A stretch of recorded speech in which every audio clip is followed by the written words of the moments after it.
Hi friends, good evening. आज मैं आप लोगों के साथ अपना एक केस डिस्कस करूंगी जिसने कि आज मुझे बहुत ही परेशान किया। कभी कभी हमारे लाइफ में ऐसे चैलेंजेस आते हैं कि मतलब हमें भी समझ नहीं आता कि भाई क्या चीज़ है ये। एक पेशेंट आई, उसका third time she was pregnant. First pregnancy में उसका बच्चे का हार्ट राइट साइड पे था, तो 3.5 महीने पे पता चला जब NT&B स्कैन हुआ तो उसको अबॉर्ट कराने के लिए कहा गया। पेशेंट ने अबॉर्ट तो करा लिया लेकिन पेशेंट ने जेनेटिक एनालिसिस नहीं कराया।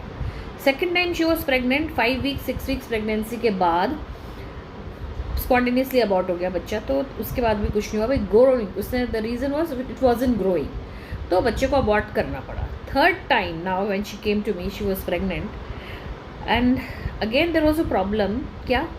बच्चे में डायफ्रामेटिक हर्निया था, मतलब जो पेट वेट थे जो नीचे होने चाहिए वो लंग्स की तरफ आ रहे थे। तो बहुत ही अच्छे काबिल रेडियोलॉजिस्ट ने भी देखा था और जिन्होंने देखा उन्होंने भी कहा कि जी ये प्रेगनेंसी आप कंटिन्यू नहीं कर सकते because this has to be some genetic syndrome and ये बच्चा बाद में सर्वाइव नहीं कर पाएगा। अब बताइए, एज अ डॉक्टर मैं थर्ड टाइम उसकी क्या मदद करूं?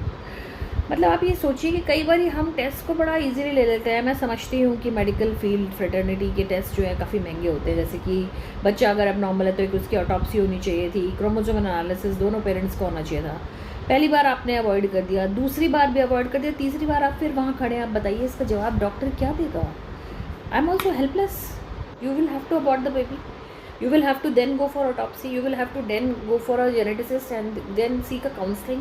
मैंने यही बोला कि पहले जाके एक जेनेटिसिस्ट से तो मिलिए, देखे तो सही कि आपकी तरफ से इनकी तरफ से कौन से एक्स में वाई में कहाँ पे क्या चीज़ आ रही है, भाई देखना तो पड़ेगा। तो मैं ये कहना चाहती हूँ कि आजकल के टाइम वो टाइम नहीं है कि घर में धड़ाधड़ बच्चे पैदा हुए चले जा रहे हैं और जी कोई नहीं, चलो एक दो एबनॉर्मली हो गया, ऐसा नहीं है। आप जिस एरा में हैं वहाँ पे इतने सारे भाई टेस्ट अवेलेबल हैं, जहाँ रह रहे हैं वहाँ इतने सारे टेस्ट अवेलेबल हैं, तो काय के लिए, किस कंजूसी के लिए आप बैठे रह गए कि आपने जी टेस्ट ही नहीं कराया? ऐसा मत करिए, कुछ जरा कम एक सोना खरीद लीजिए लेकिन टेस्ट पूरे कराइए अपने। बाई चांस अगर आपके साथ कोई मिसहैप हो गया है तो रोने धोने से अच्छा है, मतलब रोना धोना तो नेचुरल है, आता ही है। आपको क्या, डॉक्टर को बहुत बुरा लगता है? मतलब मैंने आज वो केस ही सब कुछ छोड़ के मैंने कहा चलो केस ही बता दो। तो ऐसे में you one must be very very cautious. याद रखिए, वो क्या कहते हैं, जान है तो जहान है, तो सेहत ही सब कुछ है। जैसे अपने सेहत के बारे में इतना सा भी डाउट हो, जरा सा भी लगे अरे ब्रेस्ट में कुछ है फटाफट जाओ अल्ट्रासाउंड कराओ, जरा सा लगे पेट में कुछ है फटाफट जाइए अल्ट्रासाउंड कराइए। तो इसलिए अपने प्रति जागरूक रहिए। अरे भाई जिंदा रहोगे उसके आगे तो कुछ करेंगे ना, बेड पे पड़े रहे ना खाने के ना पीने के, वहीं पे शुशु वहीं पे पॉटी, तो क्या फ़ायदा? तो इसीलिए just be very cautious and be alert. हाँ, तो भाई क्या करा सकते थे, क्या भाई? पहले तो आप एक एमनियोसेंटेसिस, अब वो कहती है कि डॉक्टर ने कहा है जी एमनियोसेंटेसिस करा लो। एमनियोसेंटेसिस क्या होता है? उसमें जो बच्चे के आसपास पानी होता है उस पर एक फाइन सी नीडल से निकाल के बच्चे का जेनेटिक एनालिसिस उसे टेस्ट कर लेते हैं। लेकिन फ़ायदा क्या है वो कराने के? वो हम तब कराते हैं जब आप इसी डाउट में हो कि भाई ये प्रेगनेंसी कहीं ऐसा तो नहीं कि डाउन सिंड्रोम है कि नहीं, एडवर्स सिंड्रोम है कि नहीं, पटाउल सिंड्रोम है कि नहीं, या कोई और जेनेटिक एबनॉर्मेलिटी है कि नहीं। क्लियर कट अगर अल्ट्रासाउंड में एक एबनॉर्मेलिटी दिख गई है जो कि आपको लगता है कि आप बाद में ठीक नहीं करा सकते, तो फिर उसको कंटिन्यू करने का कोई फ़ायदा नहीं है। एमनियोसेंटेसिस टेस्ट है। एमनियो मतलब एमनियोटिक फ्लूइड, सेंटेसिस मतलब उसका आपने फ्लूइड निकाला पेट से ही, नाभि के नीचे से एक पतली सी नीडल डाल के हम फ्लूइड निकालते हैं अल्ट्रासाउंड गाइडेंस में और उसे टेस्ट के लिए भेज देते हैं। तो ये एक अच्छा टेस्ट है। ये आप अपना सेकेंड ट्राइमेस्टर में, मतलब आप अपना 12 हफ्ते से लेकर 12 हफ्ते पे तो नहीं करते, सेकेंड ट्राइमेस्टर में करते हैं, मतलब कि आप करते हैं हम अराउंड 16 to 20 वीक्स के बीच में करते हैं। फिर हम CVS कर सकते हैं जिसमें कि कोरियोनिक विलिस सैम्पलिंग होती है जो कि आजकल हार्डली कोई करता है। ये अर्ली प्रेगनेंसी में कर सकते हैं 9 से 11 हफ्ते के बीच में, जिसमें से कि एक प्लेसेंटल टिश्यू निकाल के टेस्ट किया जाता है कि क्या है उसके अंदर, क्या जेनेटिक मेकअप है। फिर लास्ट, अब आजकल तो NIPT आ गया है। NIPT में तो कुछ भी नहीं करना पड़ता, उसमें मैटरनल ब्लड लेते हैं, मैटरनल ब्लड से ही फिटल ब्लड के सेल्स उसमें क्योंकि मिक्स होते हैं, वो सेपरेट करके बच्चे के बहुत तरह के सिंड्रोम्स को हम देख सकते हैं। तो आंखें मीच लें और सोचें चलो अगली बार। याद रखिए कई बार अगली बार क्या, बार बार एक ही बात होती रहती है आपके साथ में। Then it is emotionally very devastating and for doctor it is very challenging. अरे भाई, हमने कितने अपनी लाइफ में as a doctor, how many cases have I seen of dextrocardia, मतलब जिसमें कि हार्ट राइट साइड पे था। आई थिंक हार्डली 1 और डन।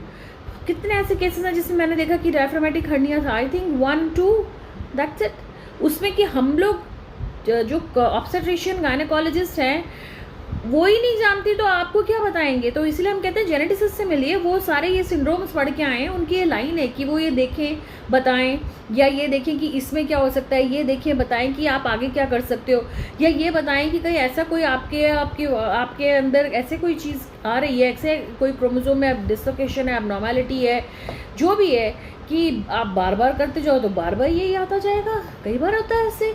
तो इसीलिए सुपर स्पेशलिटी के ज़माने में भी हम अपनी आंखें मीच लें और भगवान जी के द्वारा दिया गया इसको एक दंड माने। ऑफ कोर्स ये तो है, आपको तकलीफ दी भगवान ने, भाई नाराज़ थे या जो भी थे, पर उसके आगे तो हमें करना ही पड़ेगा ना। आप बच्चे को रख सकते ना निकाल सकते, बार बार निकालते जाओ, बच्चा प्रेग्नेंट करते जाओ, बार बार बच्चा अबनॉर्मल हो, बार बार निकालते जाओ। तो इससे अच्छा है कि अपना एक जेनेटिक एनालिसिस करा लें, अपने हस्बैंड का एक जेनेटिक एनालिसिस करा लें, and then you will reach to a conclusion. Similarly problem आती है कई लोगों में थैलेसीमिया की। थैलेसीमिया का पता ही नहीं होता, क्योंकि थैलेसीमिया में हीमोग्लोबिन माइनर्स में थोड़ा सा ही कम चलता है। आप भी थैलेसीमिया माइनर, आपके हस्बैंड भी थैलेसीमिया माइनर, शादी हो गई, 25% चांस है कि बच्चा थैलेसीमिया मेजर हो जाएगा। तो भाई, तो इसलिए ये सब चीज़ें हैं। इन सब चीज़ों में जो प्री कंसेप्शनल टेस्ट करते हैं या जो प्रेगनेंसी के अंडर टेस्ट करते हैं, उसमें बिल्कुल कंजूसी नहीं करनी चाहिए, क्योंकि उसकी कंजूसी आपको लाइफ टाइम अफेक्ट करेगी। अरे बच्चा पैदा करने में मान लीजिए, चलो भाई बहुत महंगाई है, सब कुछ है, सबके लिए है, वो आपके लिए क्या, डॉक्टर की फैमिली के लिए भी तो उतनी महंगाई है। तो 1.5 लाख, चलो 1-1.25 लाख के करीब आपका बैठ गया। आपने क्या 1-1.25 लाख के में जो डिलीवरी का आपका खर्चा आया, क्या उसमें बच्चा पल सकता है? बच्चा तो लाइफ लॉन्ग, till the बच्चा starts earning, how much do you spend on the child? So to raise an abnormal child, it is so difficult.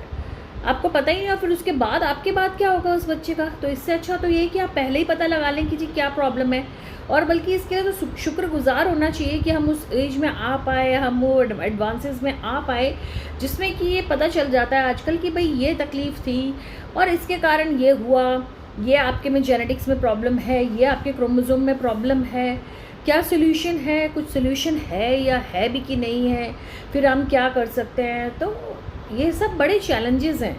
पर जब भी चैलेंज आता है लाइफ के अंदर, तो instead of crying, taking a corner and crying and sobbing and cursing your fate, it is better कि उठ के थोड़ा लड़ा जाए उस चीज़ से, एक्सेप्ट करने के बाद उसके बाद उसको देखें कि अब क्या करें भाई, अब कैसे इस चीज़ को सॉल्व करें, ये चीज़।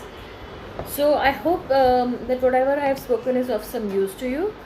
Thank you so much.